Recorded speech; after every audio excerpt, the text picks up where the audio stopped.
Hey everybody, what's up? Today we're gonna do a deck restoration. And so we did the driveway restoration the other day, and now I'm gonna do a deck restoration. It's horrible. Like, I was actually thinking about spending about $6,000 on materials at Lowe's or Home Depot to replace the deck.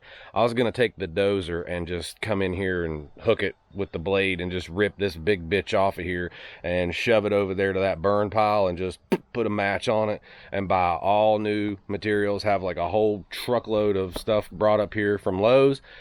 And I thought about it and I was like, okay, so the house is a flip and I'm capped out on what I'm gonna spend on the house. Like, I'm not spending another $1,000 on this place.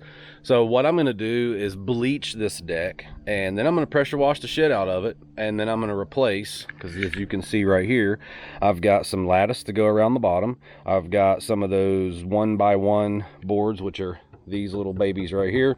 I've got a pallet of those, and then I've got a couple of deck boards, and I've got some aluminum flashing to replace. Let's watch the time lapse, and I'll be back to talk to you when I get done.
I've got all the materials laying right here on the ground.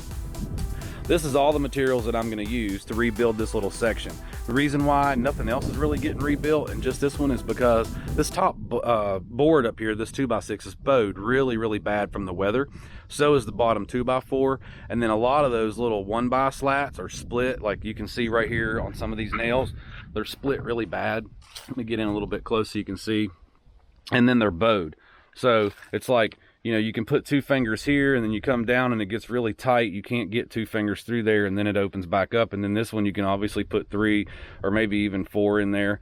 So these are all, and it's very loose. If you see how loose that is. And so I'm going to go ahead and I'm going to tear all of that out, take this and replace it. Got a couple boards I need to replace. Obviously I need to replace this deck board right here because it's in quite bad shape. Now the deck's looking pretty good.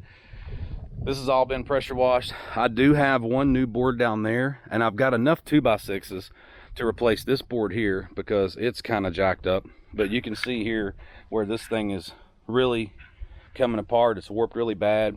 That 2x4 down there has a really bad bow in it.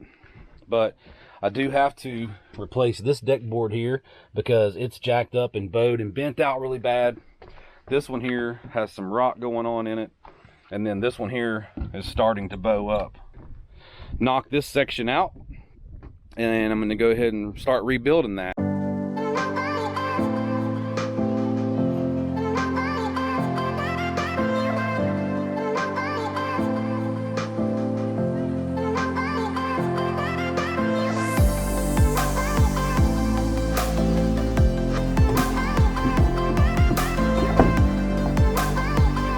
Okay, so I'm going to show you guys just a little trick here that I've learned over the years of doing a little bit of carpentry work.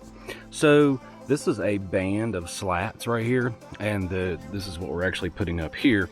The easiest thing to do is to mark these the length that you want and cut them all off while they're still banded. That way you don't have to cut each individual one and wonder if they're all the same length and tediously measure each one. So I leave them banded.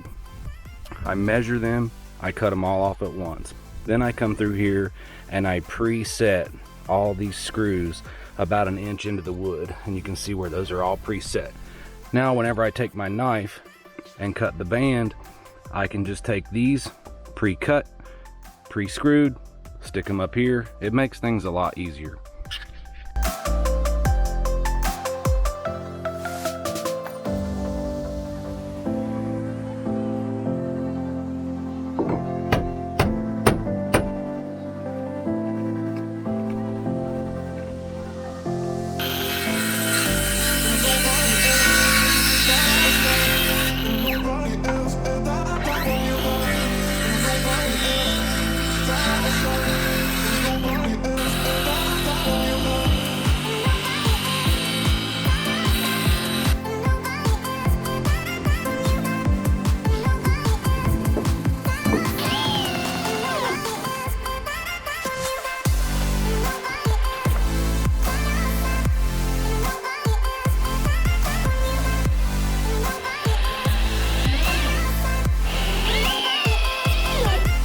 Okay, so we got them all screwed in. Now we're gonna go ahead and jump right on to the railing, the missionary slats.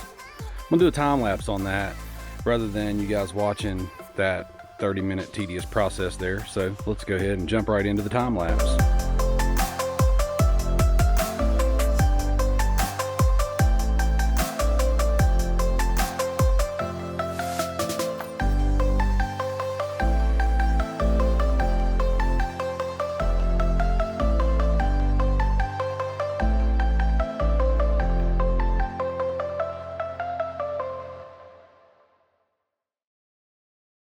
The deck job is done, so the pressure washing's all finished, and now I just got to let this sun hit it and let it dry, and then I'm going to put the Thompson's water seal on it. So let's go ahead and let the deck dry, and then when we come back we'll put the water seal on it and lock this thing in and be done with it.